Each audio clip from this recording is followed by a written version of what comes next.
আসসালামু আলাইকুম। নব থিয়েটারে ঢুকতেই এই লোকটা সামনে এসে দাঁড়ালো। সারামণিকে কিছু প্রশ্ন করবে। সারামণি তো প্রথমে খুব হতহত খেয়ে গেল। ও তো পারছেই না কি বলবে। ও আসলে বুঝতে পারছে না, কারণ কখনো এরকম সিচুয়েশন ফেস করেনি।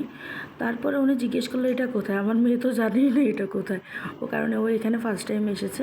তো পরে বলতে পারছে যে নব থিয়েটার এসেছে। উনি জিজ্ঞেস করতেছিল ও সবচেয়ে কী বেশি পছন্দ করে, ও কী খেতে পছন্দ করে, ওকে কে বেশি ভালোবাসে, এখানে এসে ওর কেমন লাগছে, ও এখানে আগে এসেছিল কি না, এগুলো ওকে জিজ্ঞেস করা হচ্ছিল। কিন্তু আমার মেয়ে প্রথমে একটু ভয় পেলেও তারপরে সব কিছু স্বাভাবিকভাবে বলতে পেরেছে। অনেকেই বলতেছে বাচ্চাটা খুব চালু, এই জন্য এত সুন্দরভাবে কথা বলতে পারতেছে।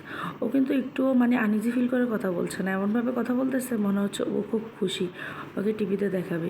নিউজটা টিভিতে দেখিয়েছিল, কিন্তু আমি সময়ের অভাবে দেখতে পারিনি। আর তার চেয়ে বড় কথা হচ্ছে আমার খেয়ালও ছিল না যে এটা কয়টার খবরে দেখানো হয়েছিল। এটা আরটিভির একটা প্রোগ্রামে দেখাবে বলেছিল ওনারা। এখানে অনেক বাচ্চাদেরই ইন্টারভিউ নেওয়া হয়েছে।